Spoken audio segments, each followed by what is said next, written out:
मोठ्या प्रमाणात या ठिकाणी लोकसंख्या भरपूर लोक येत असतात आणि नारायणगावमध्ये आपले तमाशाचे माहेरघर म्हणून ओळखलं जातं. संपूर्ण महाराष्ट्रभर आपले तमाशे जातात. त्यामुळे आणि बऱ्याच मोठ्या संख्येने लोक असतात. पाळणा गावातील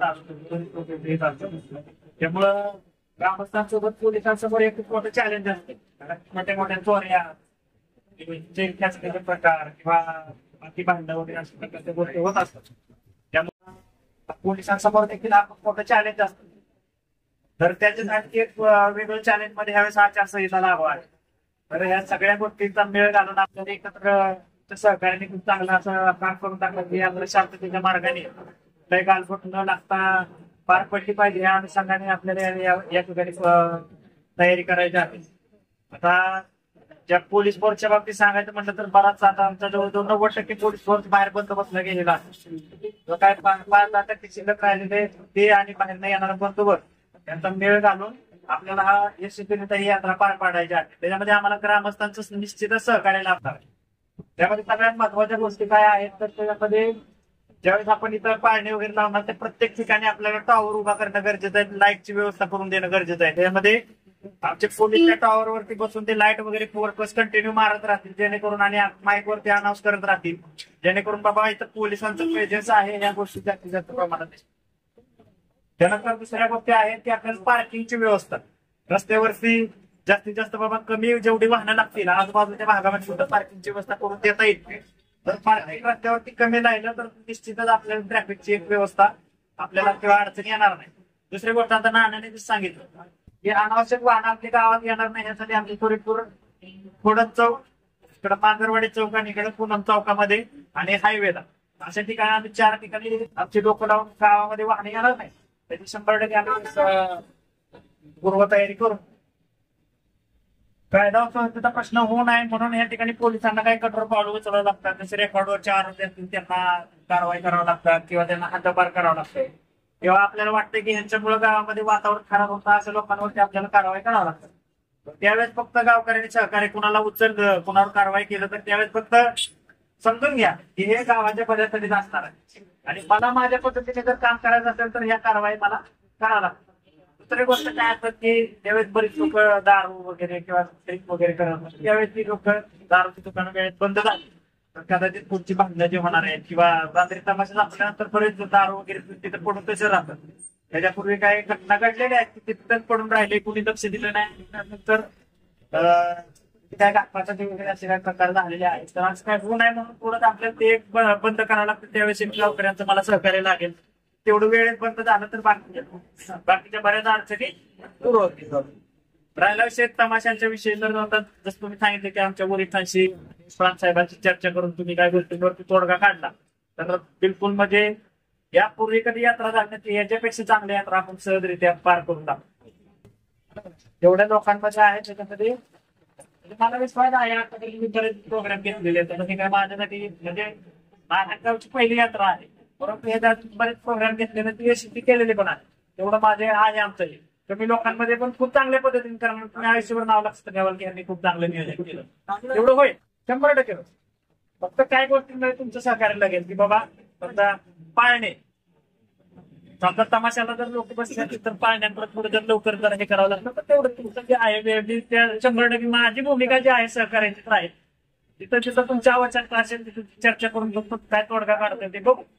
एक नानांना मी एक त्यातनं वाट सांगितली नानांनी आणि सरपंच बाकीचे कमिटीमधले त्यांनी एक माझी तेवढी एक अडचण समजून घ्यावी त्यांना काय माझ्या अडचण आहे त्यांना कल्पना केली का तर मला काय कुठून काही हे नाही आलं तर त्यामुळे 100% पोलिसांची भूमिका सहकार्याची करायची त्याबद्दल काय दुमत राहणार नाही. सुरुवातीचा 2-3 दिवस थोडीशी पोलिसांची भूमिका कठोर राहू द्या म्हणजे बाकीचे जे उरलेले दिवस आहेत ते तुम्हाला कोणी त्याच्यामध्ये बदमाशपणा करणार नाही.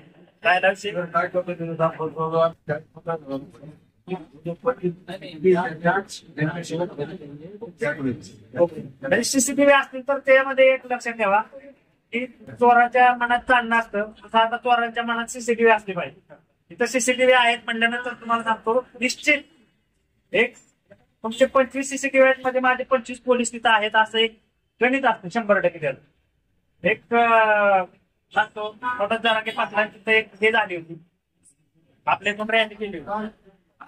त्याच्यामध्ये सीसीटीव्ही आणि कॅमेरे चालवत त्या कॅमेऱ्याचा मेळ घालून आम्ही एक चोरी म्हणजे चेन स्नॅचिंगचा प्रकार उघड आणला होता. तो दाखल होण्यापूर्वी ती चेन माघारी मिळाली. पुन्हा दाखल होण्या अगोदर ती चेन माघारी मिळाली. इथपर्यंत तुम्हाला सांगतो की यात खूप मोठा फायदा असतो. सीसीटीव्ही आहे तर खूप चांगली गोष्ट आहे. आणि सुरुवातीच्या काही दिवसांमध्ये पोलिसांना कठोर भूमिका घ्यावी लागते तर ते बाकीचे इथं सुरळीत. मला सांगतो चांगल्या घरांचा कुठलाही माणूस त्याच्यामध्ये चांगला संस्कारी माणूस वादविवाद करणार नाही. हे कोण करणार आहे? त्यांचं कुठेतरी रेकॉर्ड थोडंसं घ्याय. अशा लोकांवर थोडस सुरुवातीला आम्ही पण लक्षात घेईन की गावच्या ह्याच्यामध्ये कुठले बाधा येणार नाही. परंतु जर कठोर भूमिका घ्यावं लागतं त्याच्यामध्ये थोडं सहकार्य करा. ह्याच्यावर काय नाही ही 100% मला सांगतो कमी फोर्स मिळाला तर मी एक नंबर व्यवस्थित स्वतः तर असणारच आहे. परंतु जेवढी लोक आहेत तेवढी 100% एकवट घेऊन काम करतील. राहिला विषय थोडंसं तुमच्याकडनं जर आणखी आम्हाला काही जर पोलीस मित्र किंवा जर काही तुमचे जर हे लोक भेटले तर ते आणखी वेगळा फायदा होत जाईल. एक थोडेसे आपण म्हणतो ग्रामपंचायतच्या वतीने तो एक क्षणी जर तरुण वर्ग जर भेटला त्यांना काही टी शर्ट वगैरे देऊन जर हे केलं त्या वर्गाचा आम्हाला फायदा होतो. एनसीसीची मुलं जर आम्हाला भेटली बघा मग ती मुलं जर आम्हाला भेटली तर आम्ही एक फायदा होतो. तर तेवढं एक सहकार्य करावं एवढंच हे आहे. कसं आहे दर्शनी भागात जेवढे किंवा बाबा काही ड्रेस कोडवरची मुलं दिसतील तर त्याचा एक वेगळा इम्पॅक्ट पडतो. आणि काही छोटेसे गावच्या यात्रेच्या अनुषंगाने काही पोस्टर लावावं लागतील. जसं महिलांनी दागिने जपावे दागिन्यांच्या बाबतीत असतील तर ते थोडेसे पोस्टर वगैरे आणि दुसरं तुम्ही जसं आता नानांनी पण सांगितलं की बाबा जी वाहनं अनावश्यक येत आहेत वाहनं आम्हाला पण कबूल आहे. आलं लक्षात. ज्यावेळेस माझे पोलीस तिथं जातात त्यावेळेस ती लोक डोकं लावतात की आम्ही गावात जायचं नाही का आमचं कामाला तसं असतं. तर त्यावेळेस आपण एक फलक लावले आणि माझे 4 लोक तर मी गॅरंटी कुणाचा जरी आला तर नाही म्हणजे नाही संबंधच नाहीये. म्हणजे आतमध्ये एकही मोठं वाहन येणार नाही ह्याच्या 100%. तर त्यात थोडेसे फलक वगैरे आपल्याला लावावं लागतील. मोठ्या वाहनाने आतमध्ये त्यांना प्रवेश ते एक आपल्याला फायदा होऊन जाईल. आपण 4-5 ठिकाणी जर फलक लावले तो एक प्रश्न मिटून जाईल. त्यावेळेस बाकी काही दुसऱ्या अडचणी येणार नाहीत. ज्या मी काही अडचणी माझ्या वैयक्तिक सांगितल्या ते आता बाकी तुमच्या हातात आहेत. अजून 4-5 दिवस बोलून घ्या. साधी सरळ विशेष म्हणजे काय की नारायणगाव मध्ये काम करण्याची संधी नशिबान लोकांना भेटते. आम्ही पण त्याचा जे भाग आहे नशिबान आहे आणि चांगलं तुमच्यासोबत काम करायला संधी मिळते चांगली गोष्ट आहे. तुमच्या सहकार्याने 100% यशस्वी करू. काही गोष्टी आम्हाला समजून घेतल्या त्या आम्हाला काही गोष्टी कठोर वागाव्या लागतील सुरुवातीला. पण ते कोणाच्या बाबतीत बदमाश लोकांच्या बाबतीत. बाकी सामान्य माणसाला कुणालाही त्रास होणार नाही. बाकी जे मिरवणूक असतील काय त्याच्यामध्ये माझी वैयक्तिक लोक थांबून राहतील. तमाशाच्या वेळेस गाड्या लागून राहतील. वैयक्तिक स्वतः असणार आहे माझ्या अधिकारी तिथे असणार आहे. त्यामुळे तिथं कुठला विषय होणार नाही. बाकी लहान छोट्या मोठ्या चोऱ्या तर तिथं फक्त जर आपण टॉवर लावले प्रत्येक पाळण्याच्या ठिकाणी आणि तिथं महिला खरेदी करतात त्या ठिकाणी टॉवर लावले आणि टॉर्चची व्यवस्था केली तर तो पण विषय मिटून जाईल. लाईटिंग बरोबर विषय आहे. आणि त्याच्यामध्ये पण सर आहेत माझे सैनिक संघटनेचे लोक आहेत ते स्वतः उपयोग सर आहेत तर ते पण म्हणतात की सर आम्ही युनिफॉर्म मध्ये त्यावेळेस हजर राहू.